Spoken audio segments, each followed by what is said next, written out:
Hello, I'm Michael Overman. I'm coming to you by video because right now, as you are watching this, we are driving east towards Salt Lake City, having just left the High Sierra Mountains of California after what was, I'm sure, an amazing week at Song and Story Fest held at Camp Peaceful Pines. But right now, I'm recording a week or so ago from our hotel room in Berkeley, California, before Song and Story Fest, after annual conference. I thought I would start with a couple of comments about the music at annual conference. As always, as I'm sure for many of you know, it was outstanding. Kyle's leadership just made it that much fresher, more dynamic, and varied. And he had an outstanding percussion section, if I do say so myself. At one point, Kyle mentioned to me during the week, we got to sing in all the languages. It was great. As great as that was, I think for me, and likely for many, the musical highlight of the week, however, was the children's choir's performance of This Little Light of Mine. I don't believe I have ever heard any choir sing anything with such fervor and enthusiasm. Speaking of children, my daughter Amani participated in the children's activities, and my son Micah went to most of the junior high activities. Mike is going to tell you a little bit about the junior high activities. Hi, I'm Micah, the one who's going to tell you about the junior high activities. I will preface this by saying that I am probably not the best person to give you the full range of opinions on the junior high activities from this year's annual conference, but I'm all you've got. I am the first to admit that I am not the most social person, so I personally felt like there was a bit too much unprogrammed time during the junior high activities, but I feel that for many people who attended, that was probably their favorite part, especially since one of the activities that we had during the unprogrammed time was 9 Square. For those of you who don't know, 9 Square is like 4 Square, the game 4 Square, but with 9 squares, and that was quite popular during the free time.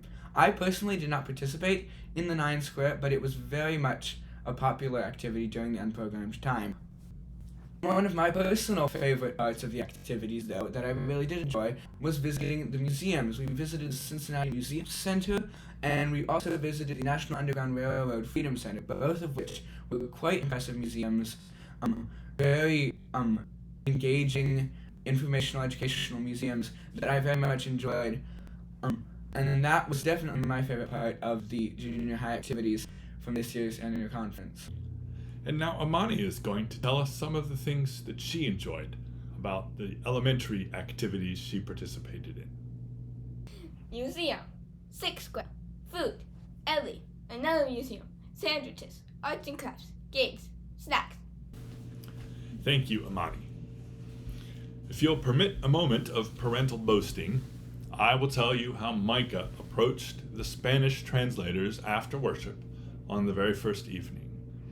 And after a few minutes of conversation, he seemed to have wrangled himself a job helping with translation.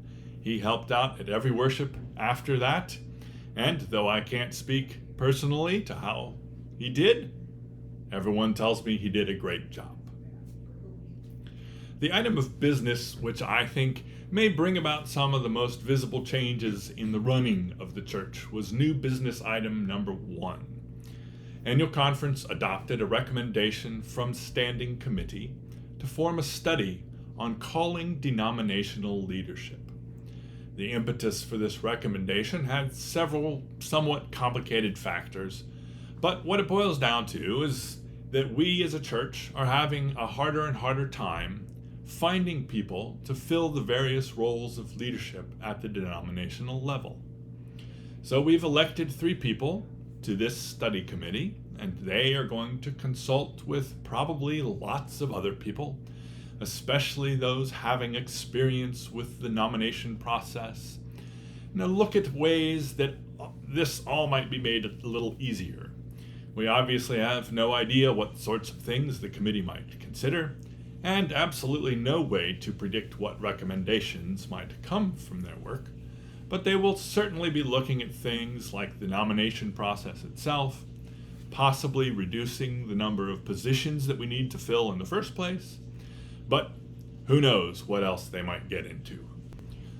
Our roundtable conversations about business items like new business item 1 were enlightening and informative, but personally, I preferred the large group brethren way of doing business.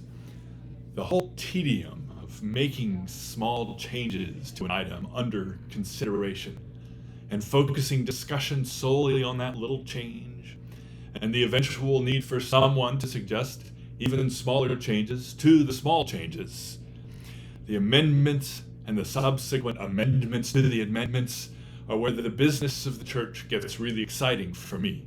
Keeping track of exactly where we are in that whole process was exhilaratingly complicated. I've said for years that if I could have had Fred Schwartz's job for the week of conference, that would be awesome. Speaking of Fred Schwartz, my most favorite moment of the entire week came after Fred rose to speak on an item before conference.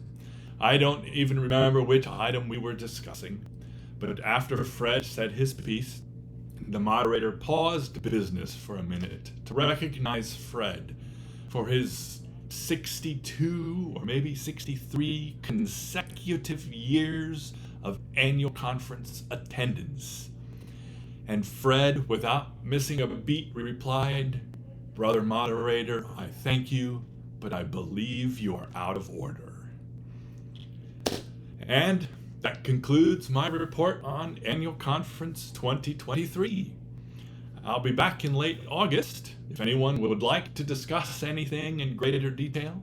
And if, in the meantime, my lawn is looking a little scraggly, please just talk to Brett I.